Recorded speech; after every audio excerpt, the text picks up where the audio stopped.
Hey guys, welcome to Passionate Lives. On this channel we interview passionate people about the kind of things that inspire and motivate them to do the things they do, as well as tips and strategy videos just like this one. So if you're new here, please consider subscribing. In this video we're going to take a look at the top 10 strategies you can use tonight to get a better sleep. Coming up.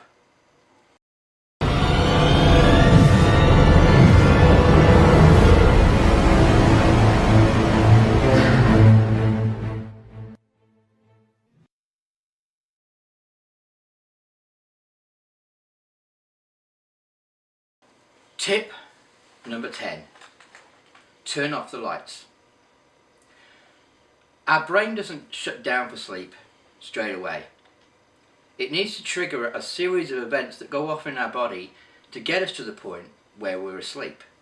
And so those people that think that they can go to bed and hit the pillow and sleep straight away, it does happen like that sometimes, but the majority of the times it's a gradual process. By switching off the lights, we reduce the light in the room, and that sends signals from our eyes to our brain to say it's time for sleep. If you've ever done a night shift, you're going to know how important light is in terms of getting some sleep. When I was doing night shift a few years ago, I used to come home at 8, 9 o'clock and try and get to bed, trying to get to sleep, but the sun was out, the kids were playing outside, and it made it very difficult to get to sleep. So if you want to get a good night's sleep, tip number 10, switch off those lights.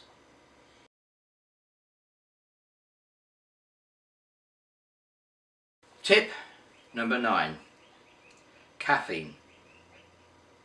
There are some people out there that struggle getting to sleep and they have a nighttime coffee.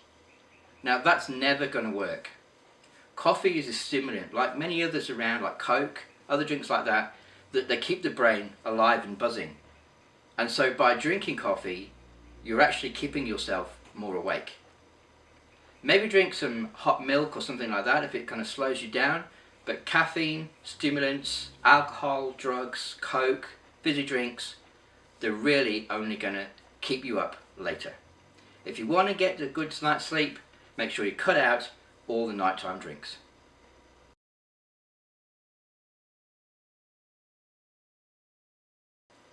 Tip number 8, the temperature. This is probably not quite so important as turning off the lights and the caffeine, but it really is still important. If the room is too hot or too cold, then your body is going to struggle winding down to get to sleep. If you want to get that good night's sleep, make sure the room isn't too hot or too cold and it's just right so that your body can unwind and get some sleep.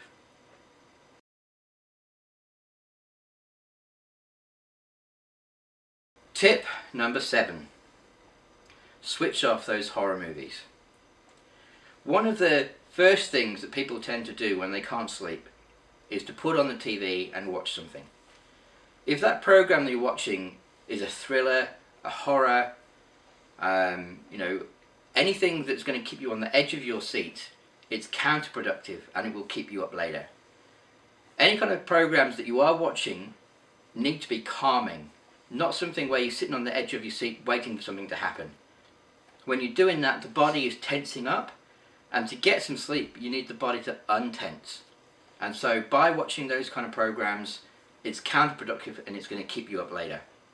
If you really want to get a good night's sleep and you find yourself, putting the TV on, maybe switch it off or put something on that's going to relax you and calm you down. Something soothing, maybe with some quiet classical music or something like that, that will help you unwind, calm down and go to sleep.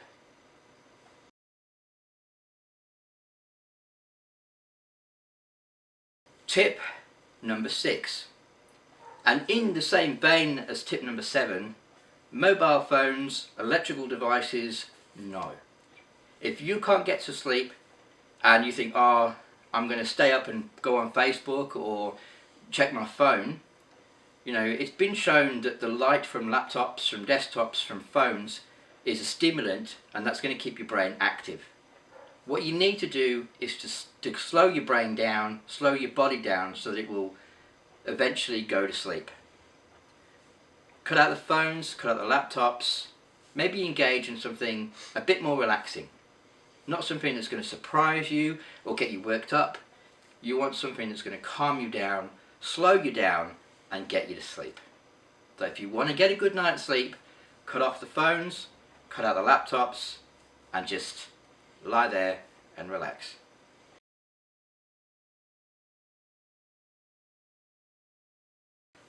Tip number 5.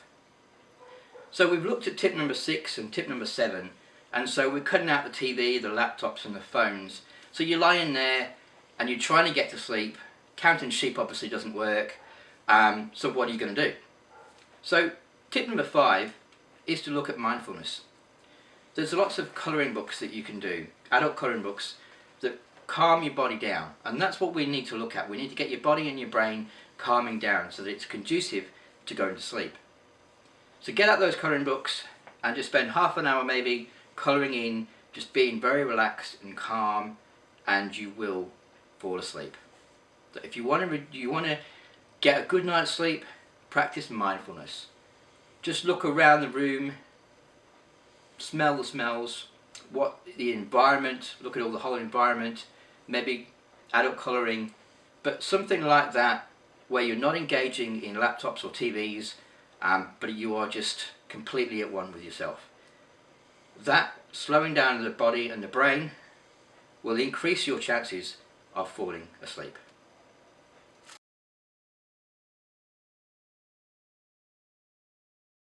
Tip number 4. Music. Certain types of music can be really conducive to getting a good night's sleep. There's lots of things that you can have on tape or on a CD or something like that that will increase your chances of falling asleep. Things like nature sounds, so like tidal waves, rainforest sounds, even the CDs you can get of the womb with the beating sound of the womb.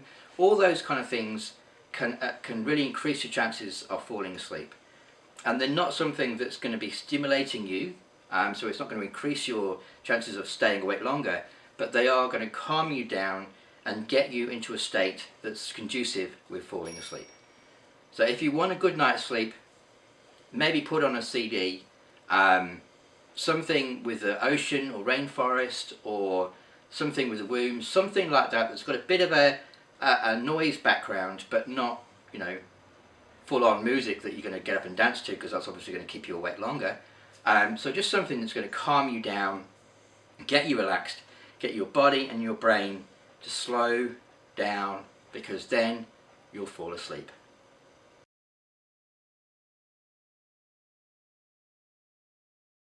Tip number 3. Comfort.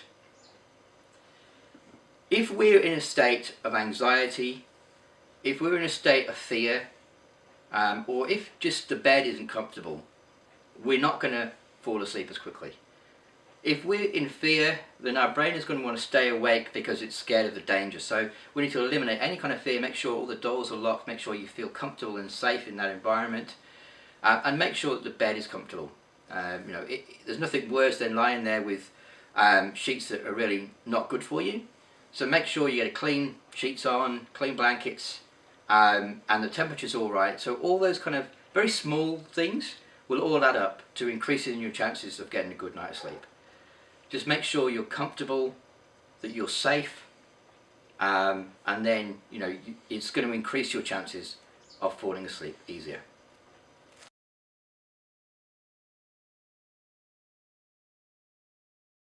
Tip number 2.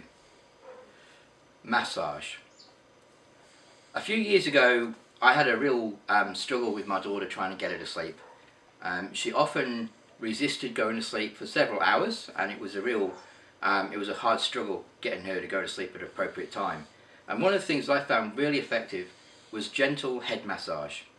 So whether you're just kind of stroking the eyebrows, stroking the chin, the cheeks, or up and down the arms, if you've got someone else that can do that for you, or you're watching this video to try and help your child get to sleep, then massage is really, really good, and because it's so relaxing, it really sends them off to sleep really quickly. So if someone's able to do that for you, or you know, you can do that for your child or for someone else. It's a really, really good strategy for getting someone to sleep.